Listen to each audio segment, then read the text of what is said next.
ছেলেটি ছিল গ্রামের সবচেয়ে বুদ্ধিমান ছেলে। সে তার বাবাকে একটি ছোট বায়ুকল তৈরি করে দেখালো এবং বোঝালো এটি হলে বায়ুকল। তারপর সে জানালো সে যদি একটি বড় বায়ুকল তৈরি করে এবং সেটার সঙ্গে একটি মোটর যুক্ত করে তাহলে গ্রামের মধ্যে জল আনতে পারবে এবং মাঠ সবুজ হয়ে উঠবে। কিন্তু এর জন্য তার বাবার সাইকেলকে ভাঙতে হবে। কিন্তু এ কথা শুনে তার বাবা তাকে বকলো এবং তার স্কুলে যাওয়া বন্ধ করে দিল। তারপর টানা 6 মাস ধরে বৃষ্টি হলো না, ফলে সমস্ত ফসল শুকিয়ে গেল, মাটি ফেটে গেল, ক্ষুধায় মানুষ লুটিয়ে পড়ছিল।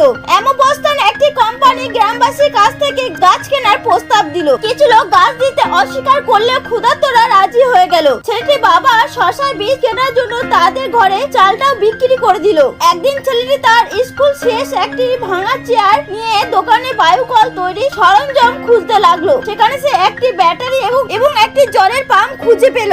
এখন দরকার ছিল শুধু তার বাবার সাইকেলটি। এবার সে তার বাবার কাছে গিয়ে সাইকেলটা দেওয়ার জন্য বাবাকে রাজি করানোর চেষ্টা করলো। এখন তার বাবা রাজি হলো, কিন্তু নিজের সাইকেলটি কাটতে দেখে খুব কষ্ট পেল। গ্রামবাসীদের সাহায্য ছেলেটি বায়ুকলটি তৈরি করলো। তারপর বাড়ি থেকে পাম্পটি এনে কুয়ার মধ্যে একটি পাইপ ফেলে দিল। তারপর সে পাইপটির সঙ্গে বায়ুকলটি জুড়ে দিল। বাতাস বইতে বায়ুকলটি ঘুরতে শুরু করলো এবং পাইপ দিয়ে জল পড়তে শুরু করলো।